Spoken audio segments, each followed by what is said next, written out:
Hi friends, it's your pal Scott Garibay, and today we're going to talk about Dungeons and Dragons, and we're going to talk about Shin Godzilla 4K, the 2025 release.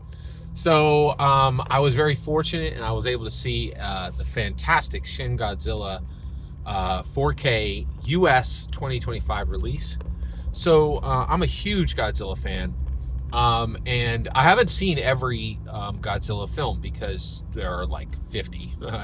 But I've seen every major Godzilla release in America, and I really like them all. I love even like the Matthew Broderick, one from the late 90s as one of my favorites. Everybody's like, oh, that's not a good one.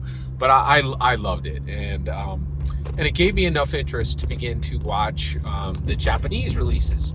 And last year I watched Godzilla -1, and I absolutely was blown away. I got to see it on IMAX, and it was fantastic. So I have a Regal pass, so I can go to the movies as many times as I want on one, low monthly price, which is a dream come true. I really am like just living the life of Riley. If you had told me when I was a kid that I'd pay for 2 movie tickets and I could see 10 movies in a month, I'd be like, you're full of, like, I wouldn't have believed you. Like, it's living a dream, right? So, and I was able to see this on my Regal Pass, and so I booked it like weeks ago, and I went to see it.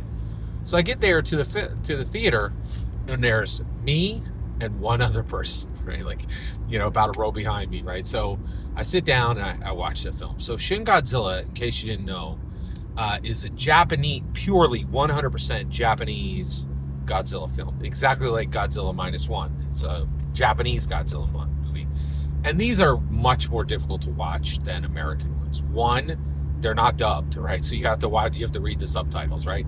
I will not read subtitles unless you are Godzilla. Like, I guess if probably the only other thing that can get me to read subtitles is maybe Batman. If Japan made a Batman movie, I'd read subtitles for that. But I will read subtitles for Godzilla, right?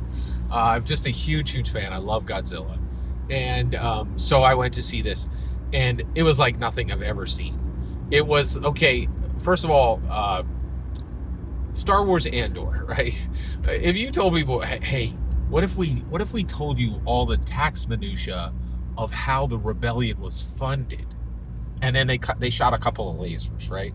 Well, Shin Godzilla is the same thing for Godzilla, right?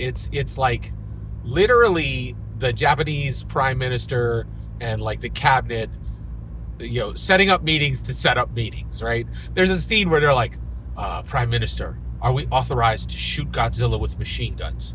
Yes, go ahead. It didn't do anything. Can we shoot him with heavier munitions machine guns? Yes. Didn't work. Can we shoot him with missiles? Yes.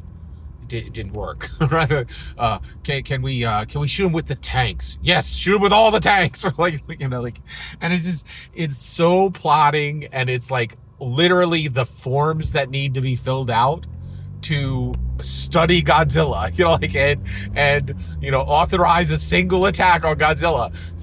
Stamp here, like, not a joke. There's literally a scene where the prime minister stays like, where do I put my stamp on this form? Like, it's so niche, right? So, but man, I ate it with a spoon. It was so good, right? But if you are not a deep in the weeds Godzilla fan, you're not going to like this, right? So the movie gets over, and I'm used to seeing movies by myself. I see a lot of movies see the vast majority of movies by myself, and because my interest in movies is just so much higher than anyone I know, and so and I've got to the point now where, like, with my Regal Pass, like any major American blockbuster, I will see. I'll see twice, just like, and it's wild because with an American blockbuster, there's so much happening on. There's so much that happens on the screen. You can't really catch it all on the first watch. It's pretty incredible. But so this thing gets done, and so I get up and I grab my bag and start clipping my phone to my belt and my keys to my belt. And this dude behind me, he's like, "Hey," I was like, "Oh, hey," he's like, "That was incredible." And I was like, "That was incredible," and so he walks over, and we have a quick conversation, and he's like, and he's a young guy, right? And he's like, "So I'm heading to college in a couple days," right? Because we're near the end of like August, right? And he's like, and I didn't know, and where I'm going to school, I didn't know if I'd be able to see this. I'm so glad I got to see it. That was incredible, right? Like, I was like, it was incredible, right? Like, and I was like, that really was something. I was like, and he's like, so your friends didn't want to come with you, right? I was like, well, it's a subtitled movie. He's like, yeah, my friends asked me what I was going to too, and I discouraged them from coming because I knew there'd be a lot of forms. Or he goes, I knew, he's like, it'd be mostly meetings about meetings, and it was like, so much of this movie was like people in suits sitting at desks studying charts. Like, it was just like, but it was so good and so niche. And I was like, yeah, man, that was incredible. And I was like, and I think, because they took Godzilla so seriously in this film, Godzilla then kind of is a stand-in for the ultra emergency and how nations respond to emergencies. And he's like, yeah, that's it, right? Like, and I was like, yeah, man, it was, that was really incredible. And I was like, well, I'm really glad you got to see it before you went to college. And he's like, yeah. And I was like, well, man, have a great year. And he's like, you too. And he goes, and then he's like, have a good one, right? We didn't exchange numbers or anything else. It was just two people really celebrating the love of Godzilla, right? And also our own unique perspectives, right?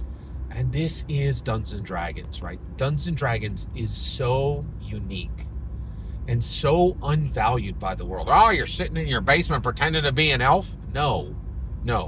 We're changing how humanity interacts with narrative. We're changing how humanity interacts with identity, right?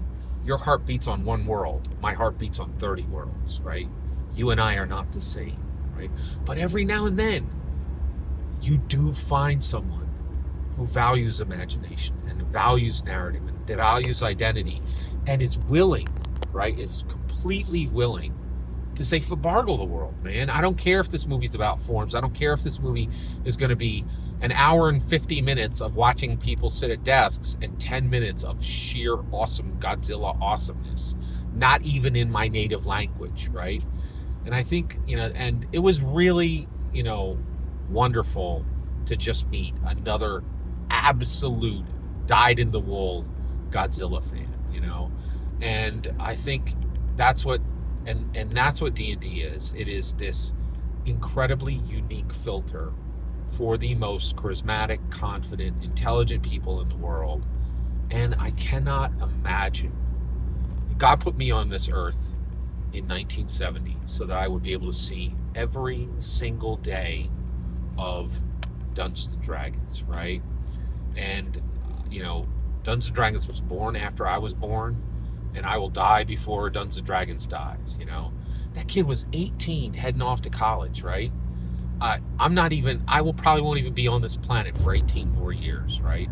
But across generations, right?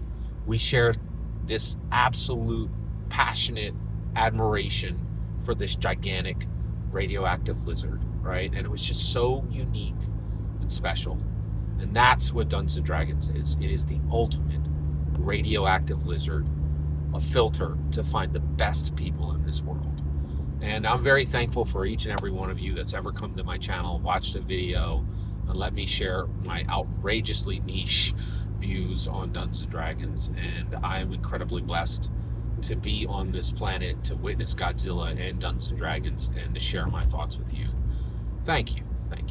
Every single word you just heard in this video is my humble opinion. Nothing more, nothing less.